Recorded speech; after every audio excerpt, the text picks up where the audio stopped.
அவனை சொல்லி நிறுத்துக்கலடா. அவன் நிறுத்துற அந்த லூசு கமிட்டி வந்துட்டாங்க. பேசவே கூடாது. ஏன்னா உணவு பேசுறா நம்ம வாங்கிட்டு தான் விடுவோம். அவன் சாவ போறான், குடிச்சுட்டா செத்துருவான். அவ்வளவுதான். ஏங்க இது மாதிரி கூட்டத்தை கூட்ட முடியுமா? காசு கொடுக்காம போய் மரத்தை கட்டி முடிச்சு அழுதுறாங்க. அவனா பொட்டாயா அவன். வேறா இவ்வளவு பேர் இங்க நிக்கிறப்பல இங்க வந்து பேச சொல்லுவான். அடிச்சு ஓட விட்டுருவான். அவனா இவ்வளவு தளபதி பிள்ளைங்க நிக்கிறோம். இங்க வந்து பேச சொல்லு. அவனை தூர விட்டுருவான். அவ்வளவுதான்.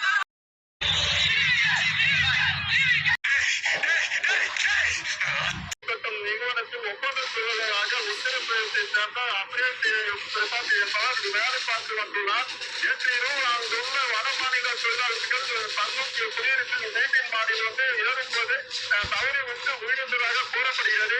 தடவத்தை கிட்ட நாட்டூர் காவல்துறையினர் உடற்கூறு ஆய்வுக்காக தன்னை அரசு சாந்திப்படுத்தும்படிக்கு அரசு விசாரணை நடத்தி வருகின்றனர். நல்ல விரைவில் அங்கு விசாரணைக்கு வந்த காவல்துறையினர் மீது தக்கநீதியின்றி வடமாநில தொழிலாளர்கள் ரகளில் ஈடுபட்டனர்.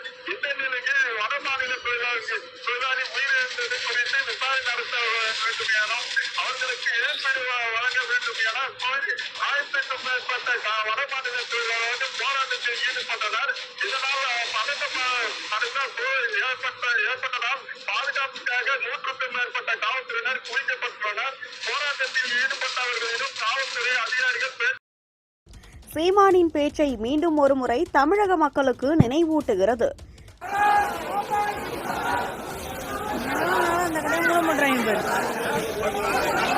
2000-3000 பீகாரியும் குஜராத்தியும் வட இந்தியக்காரன் இறங்குறான்.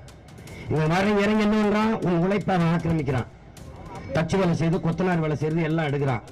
கொஞ்சம் கொஞ்சமாக ஈழ தாய் நிலத்தில் சிங்களர்கள் நம் தாய் நிலம் அடிச்சு விரட்டி நம் தாய் நிலத்தை பறித்துக் கொண்டது போல இவன் ஆக்கிரமித்து நம்மளை விரட்ட போறான்.